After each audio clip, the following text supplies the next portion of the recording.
캄보디아 총리가 한국에게 살려달라고 말했습니다. 개인 정보가 털렸습니다. 은행 시스템이 해킹당했습니다. 캄보디아 태국 전쟁이 시작되자 가장 먼저 무너진 건 전선이 아니었습니다. 국가 시스템이었습니다. 전시 상황이 가장 돈 벌기 좋은 타이밍입니다. 혼란을 틈타 신종 사기 수법이 걷잡을 수 없이 퍼져나가고 있었습니다. 한국인 조직 사기 사건 조사가 끝나기도 전인데 말입니다. 누가 피해자인지도 아무도 장담하지 못하는 상황. 캄보디아 총리가 도움을 요청하였습니다. 대한민국이 필요하다는 것을 말입니다. 도대체 캄보디아에서는 무슨 일이 벌어진 걸까요? 지금 그 이야기를 시작합니다. 저는 올해 41살 소팟 찬다라입니다. 국가 디지털 치안 금융 통합 시스템 관리자라는 직책을 맡은 지 12년이 지났어요. 제 일은 전쟁을 막는 것도 정책을 결정하는 것도 아니었습니다. 다만 시스템이 정상적으로 작동하는지 확인하고 이상 징후가 발견되면 보고서를 작성해 상부에 전달하는 것이었죠. 12월 7일 태국과의 국경에서 무력 충돌이 시작된 지 며칠이 지났을 때였어요. 국경 지역 주민들은 이미 대규모로 내륙으로 피난을 떠났고 군은 전선에 집중되어 있었습니다. 정부는 국제사회의 중재를 기다리며 외교 채널에 매달렸지만 협상은 계속 교착 상태였죠. 그런데 저는 그때 이미 알고 있었습니다. 전쟁보다 먼저 무너지는 것이 있다는 걸요.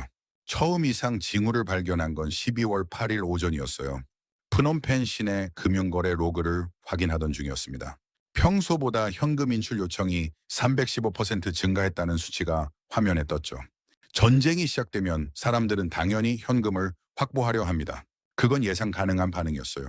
하지만 문제는 인출 패턴이었습니다. 특정 지역의 ATM에서 동시다발적으로 한도액 인출이 반복되고 있었어요. 같은 시간대, 같은 금액, 서로 다른 계좌.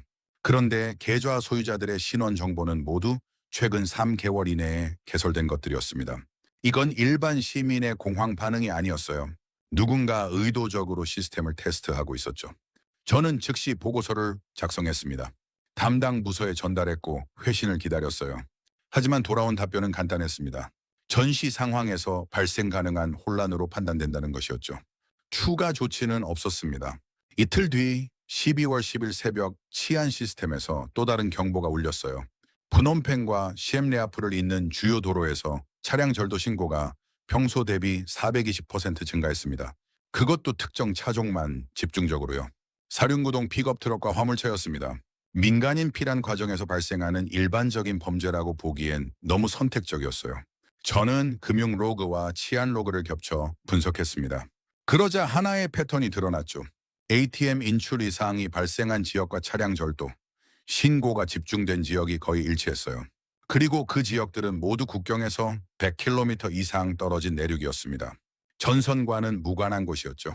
이건 단순한 혼란이 아니었어요. 누군가 전쟁 상황을 이용해 조직적으로 움직이고 있었습니다. 저는 다시 보고서를 작성했어요. 이번엔 데이터를 시각화해서 첨부했고 금융과 치안 시스템 간 연계 분석 결과를 포함시켰습니다. 그리고 상부에 긴급 회의를 요청했죠. 하지만 회신은 이전과 크게 다르지 않았어요. 전쟁 대응이 우선이며 내부 치안 문제는 군이 복귀한 후 처리하겠다는 것이었습니다. 저는 그 순간 깨달았습니다. 국가는 지금 두 개의 전선을 동시에 마주하고 있지만 그중 하나는 아직 인식조차 하지 못하고 있다는 걸요. 12월 12일 통신 시스템에서 세 번째 경보가 발생했습니다. 특정 주파수 대역에서 암호화된 통신이 급증했어요. 일반 민간 통신망이 아니라 불법 개조된 단말기를 통한 통신이었습니다. 발신 위치는 프놈펜 외곽 공업지대였죠. 그곳은 전쟁 이전부터 방치된 공장들이 늘어선 곳이었어요. 저는 통신 로그를 역추적했습니다. 그 결과 같은 암호화 방식을 사용하는 통신이 최근 40일간 꾸준히 증가해 왔다는 사실을 확인했어요. 전쟁이 시작되기 전부터였습니다. 이건 전쟁 이후 갑자기 생긴 문제가 아니었죠. 누군가 오래전부터 준비해 왔던 일이었어요. 저는 이번엔 보고서를 작성하지 않았습니다. 대신 직접 국가안보국 담당자에게 연락했어요. 담당자는 제 말을 끊으며 말했죠. 지금 국경에서 매일 사람이 죽어가고 있는데 불법 통신 따위에 인력을 쓸 여유가 없다고요. 저는 모니터 앞에 앉아 데이터를 다시 정리했어요. 금융, 치안, 통신, 세 개의 시스템에서 동시에 발생한 이상 징후들을 하나의 타임라인으로 재구성했습니다. 다시 그러자 하나의 그림이 보였어요. 누군가 전쟁이라는 혼란을 이용해 국가 내부로 침투하고 있었습니다. 자금을 확보하고 이동수단을 준비하고 통신망을 구축하고 있었죠. 그리고 그 모든 과정이 국가의 감시망 바깥에서 진행되고 있었어요. 12월 14일 프놈펜 중심계에서 대규모 현금 강탈 사건이 발생했습니다. 은행 현금 수송 차량이 습격당했고 3억 리엘이 탈취됐어요. 범인들은 사륜구동 픽업 트럭 2대를 이용했고 도주 과정에서 경찰과 총격전을 벌였습니다. 사망자는 없었지만 부상자가 6명 발생했죠. 경찰은 이를 전시 혼란 속 일반 강도 사건으로 분류했어요. 하지만 저는 알고 있었습니다. 이건 시작에 불과하다는 걸요. 저는 다시 상부에 보고서를 올렸습니다. 이번엔 사건 보고서와 함께 지난 10일간의 모든 데이터를 첨부했어요. 금융, 치안, 통신 시스템의 이상 징후가 하나의 조직적 범죄 패턴으로 수렴된다는 분석 결과도 포함시켰습니다. 스트레인지 그리고 이렇게 적었죠. 이 문제를 지금 차단하지 않으면 국가 시스템 전체가 마비될 수 있다고요. 회신은 사흘 뒤에 왔습니다. 내용은 예상했던 대로였어요. 조사는 전쟁 종료 후 진행하며 현재는 국경 방어가 최우선이라는 것이었습니다. 저는 그날 처음으로 무력감을 느꼈어요. 제가 할 수 있는 일은 시스템을 관리하고 보고서를 작성하는 것뿐이었습니다. 결정권은 없었고 제 목소리는 어디에도 닿지 않았죠. 12월 17일 시엠레아프에서 두 번째 현금 수송 차량 습격 사건이 발생했습니다. 이번엔 피해 금액이 5억 리엘이었어요. 범인들은 이전과 동일한 방식으로 도주했고 경찰은 추적에 실패했습니다. 같은 날 푸놈펜 외곽 공업지대에서 화재 신고가 접수됐어요. 출동한 소방대는 현장에서 불법 무기 제조 흔적을 발견했지만 범인은 이미 사라진 뒤였습니다. 저는 그제야 확신했어요. 이건 단순한 범죄 조직이 아니었습니다. 이들은 전쟁을 이용해 국가 시스템의 빈틈을 파고들고 있었고 그 규모는 제가 처음 예상했던 것보다 훨씬 컸어요. 하지만 국가는 여전히 국경만 바라보고 있었습니다. 군은 전선에 묶여 있었고 정부는 외교에 매달려 있었으며 치안 시스템은 인력 부족으로 제대로 작동하지 않았어요. 금융 시스템은 전시 체제로 전환되지 못한 채 평시 규정에 따라 운영되고 있었고 통신 시스템은 불법 통신을 차단할 기술적 수단조차 갖추지 못하고 있었습니다. 패턴은 점점 더 명확해졌고 위험은 점점 더 가까워졌습니다. 하지만 제가 할 수 있는 건 여전히 보고서를 쓰는 것뿐이었죠. 12월 19일 저는 우연히 외부 보고서 하나를 접하게 됐습니다. 동남아시아 인근 국가에서 발생한 유사 사건에 관한 자료였어요. 전쟁 상황에서 조직 범죄가 급증했고 그로 인해 국가 시스템이 마비 직전까지 갔다는 내용이었습니다. 그리고 그 국가는 결국 외부의 도움을 받아 문제를 해결했다고 적혀 있었죠. 12월 20일 새벽 금융 시스템에서 네 번째 경보가 울렸습니다. 이번엔 푸놈펜 전역에서 동시다발적으로 계좌 해킹 시도가 발생했어요. 대상은 정부 기관과 주요 기업 계좌였습니다. 시도는 모두 차단됐지만 공격 패턴은 이전과는 차원이 달랐어요. 이건 단순한 금전 탈취가 목적이 아니었습니다. 시스템 자체를 테스트하고 있었죠. 저는 그날 아침 다시 보고서를 작성했습니다. 하지만 이번엔 제출하지 않았어요. 대신 저는 모니터 앞에 앉아 화면을 바라봤습니다.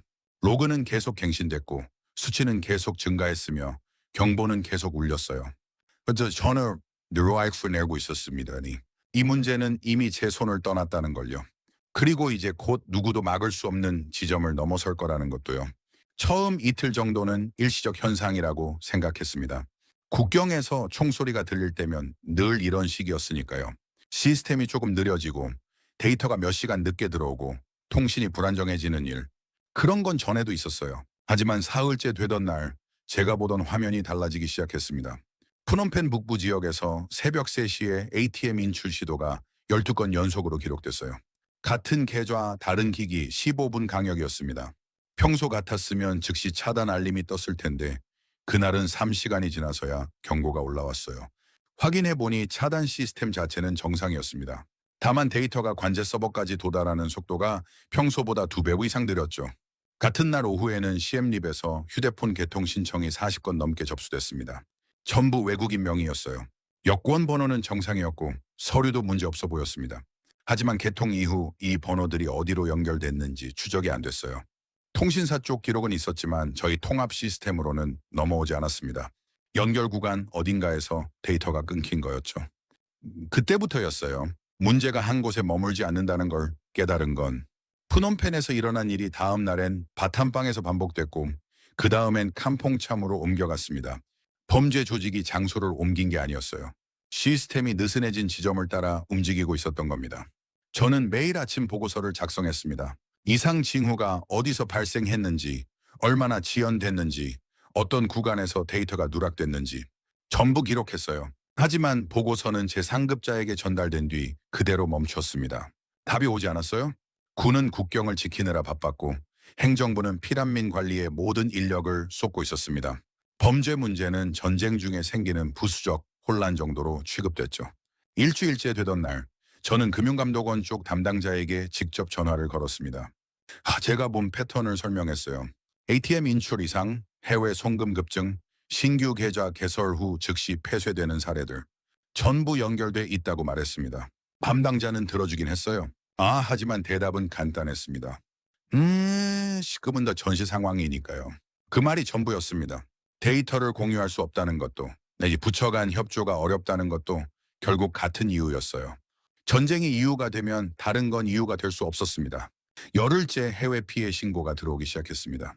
하조부와 한국에서 온 보고가 처음이었어요. 서울에 사는 60대 여성이 캄보디아 번호로 걸려온 전화를 받았고 자녀를 사칭한 목소리에 소가 3천만 원을 송금했다는 내용이었습니다. 번호 추적 결과 프놈펜 외곽에서 개통된 유심이었지만 실사용 위치는 확인되지 않았어요. 통신 기록이 중간에 끊겨 있었습니다. 이틀 뒤에는 일본에서 비슷한 사례가 접수됐고 나흘 뒤엔 대만에서도 똑같은 패턴의 피해가 보고됐습니다. 모두 캄보디아발 번호였고 모두 추적 불가 상태였어요. 저는 매일 이 보고서를 정리했지만 누구도 이걸 우선순위로 두지 않았습니다. 국경에서 사람이 죽어가고 있는데 전화 사기 따위에 신경 쓸 여력이 없다는 반응이었죠. 그런데 저는 알고 있었어요. 이건 단순한 전화 사기가 아니라는 걸. 범죄 조직은 지금 이 순간 국가 시스템이 느려진 틈을 정확히 파악하고 있었습니다. 어느 시간대에 감시가 약해지는지, 어느 지역에서 데이터 전송이 지연되는지, 어떤 경로로 돈을 빼내야 추적을 피할 수 있는지 그들은 알고 있었어요. 그리고 저희는 몰랐습니다. 2주째 저는 처음으로 직접 현장에 나갔습니다. 프놈펜 외곽에 있는 통신중개소였어요. 시스템상으론 정상 작동 중이었지만 실제 데이터 전송량이 평소의 절반밖에 안 됐습니다.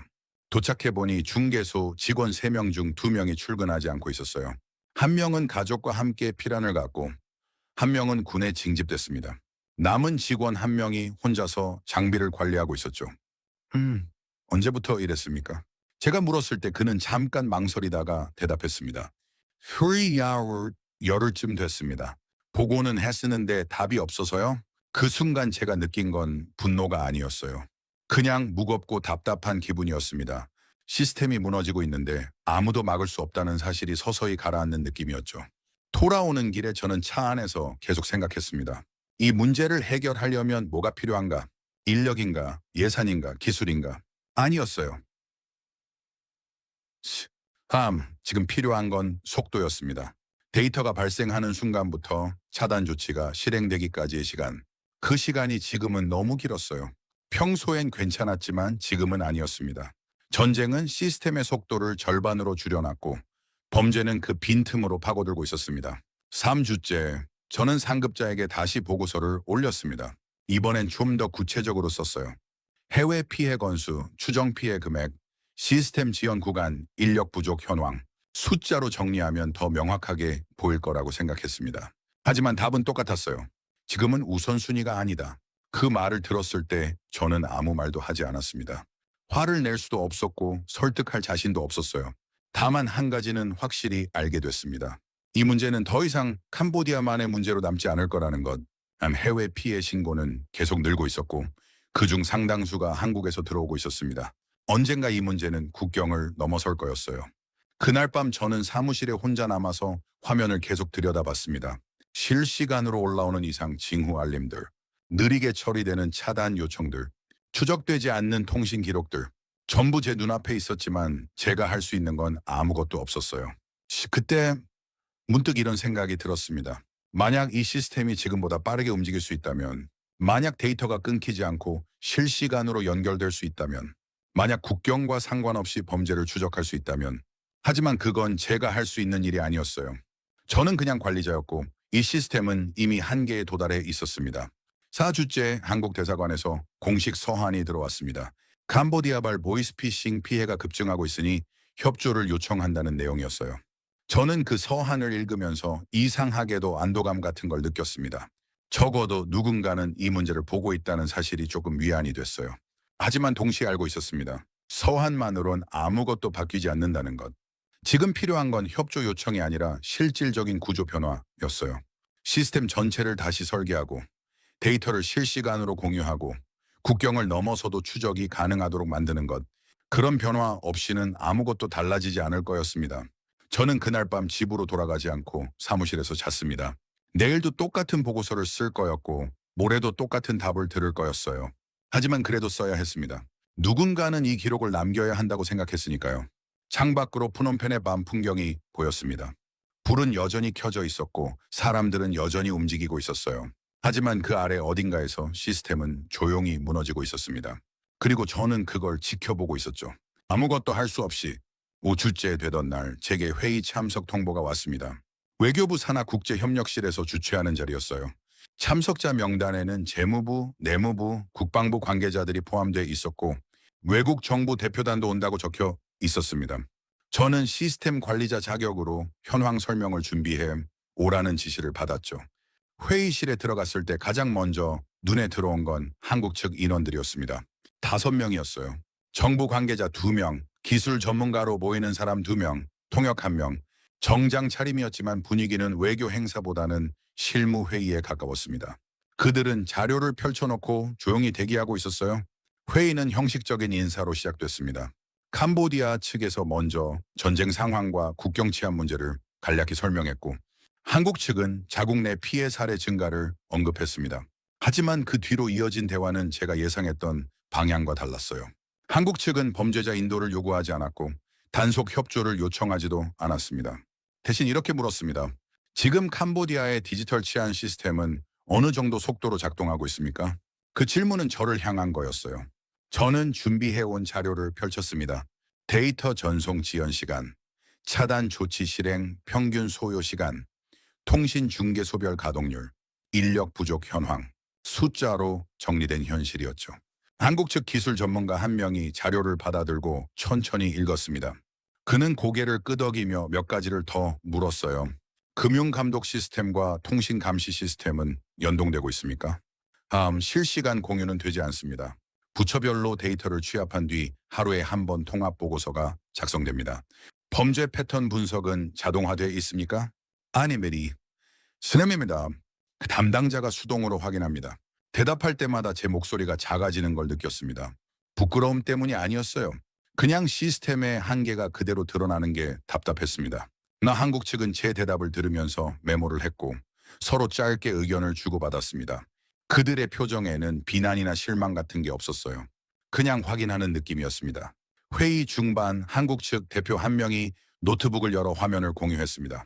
거기엔 구조도가 떠 있었어요.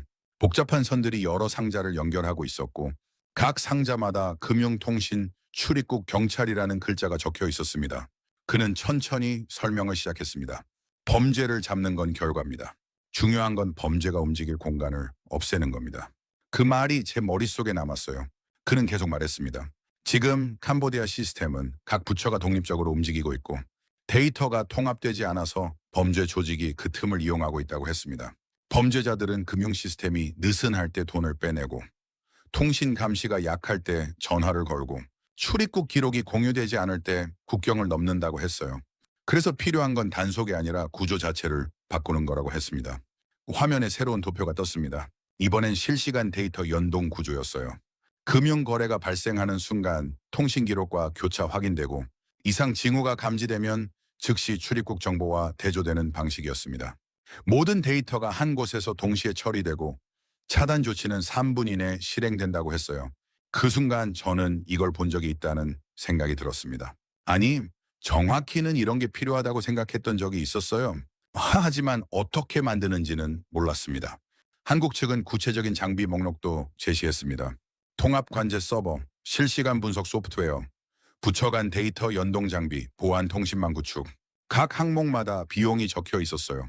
총액은 제가 예상했던 것보다 훨씬 컸습니다. 캄보디아 측 재무부 관계자가 자료를 보더니 잠시 말이 없었어요. 회의실 안이 조용해졌습니다.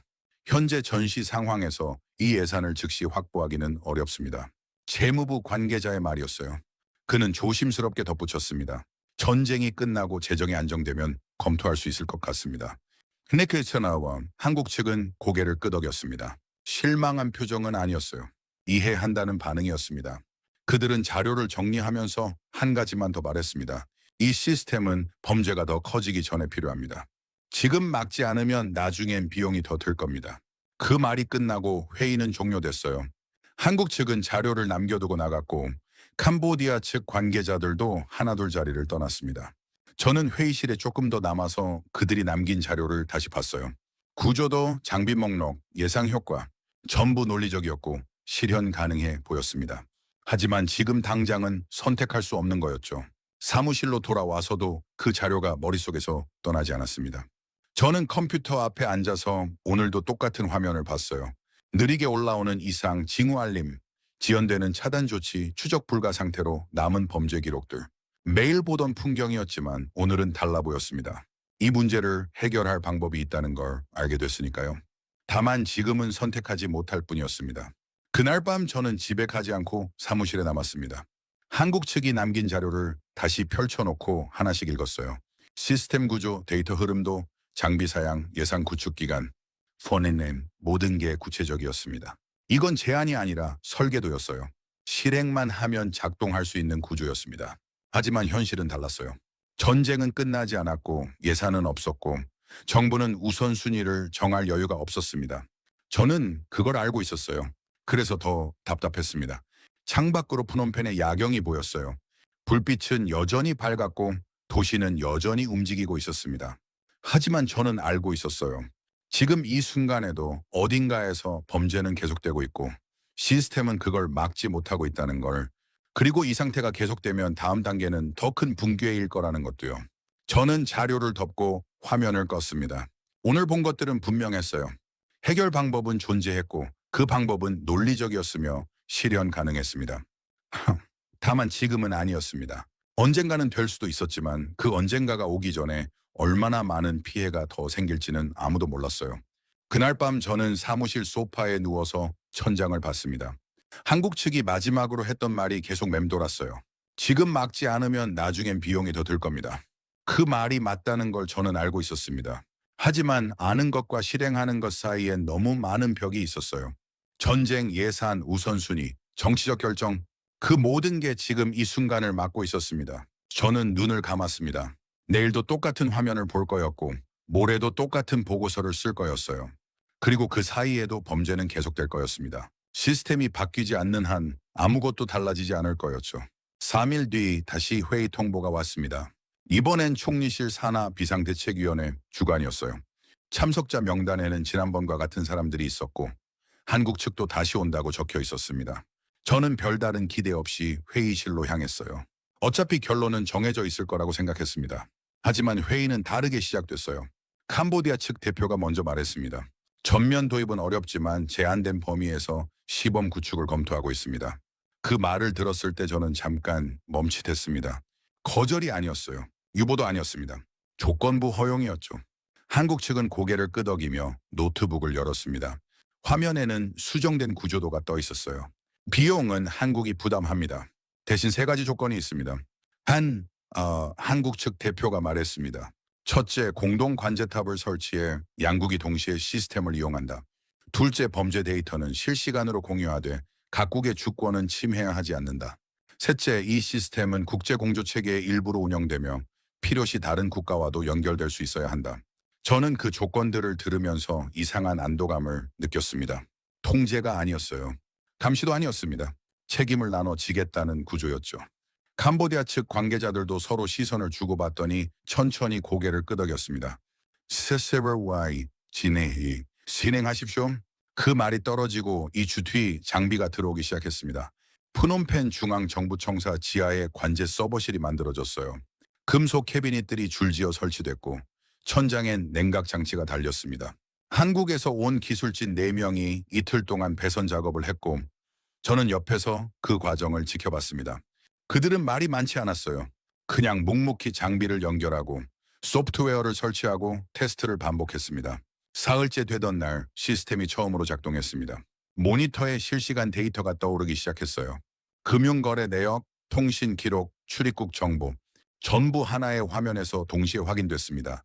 이상 징후가 감지되면 즉시 붉은색 알람이 뜨고 관련 담당자들에게 문자가 전송되는 구조였어요.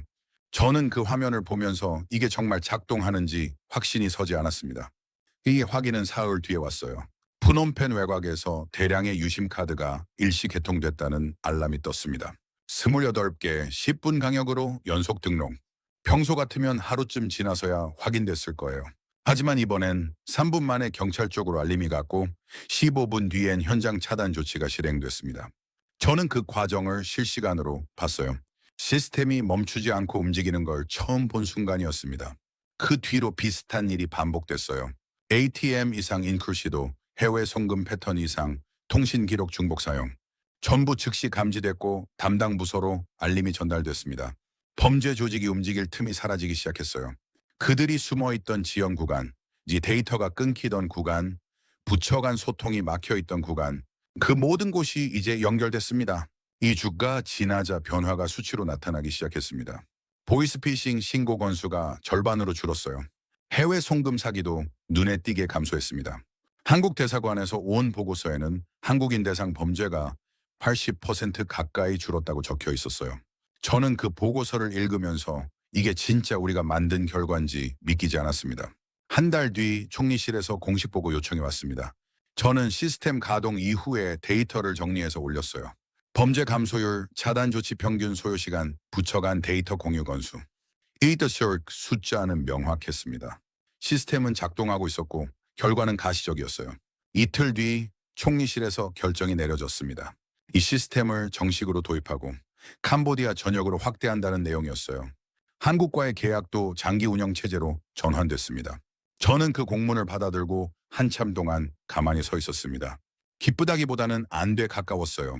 이제 매일 아침 똑같은 보고서를 쓰지 않아도 된다는 안도감이었습니다. 시스템이 전국으로 확대되면서 지방 중개소들도 하나씩 연결됐습니다.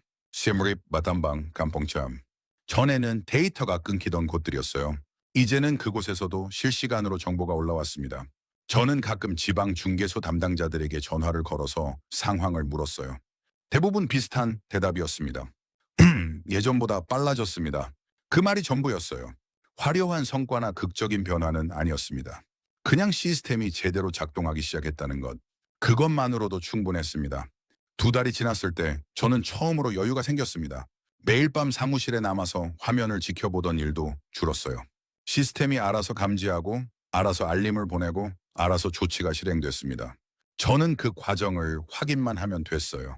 문제가 생기면 개입하고 없으면 그냥 두면 됐습니다.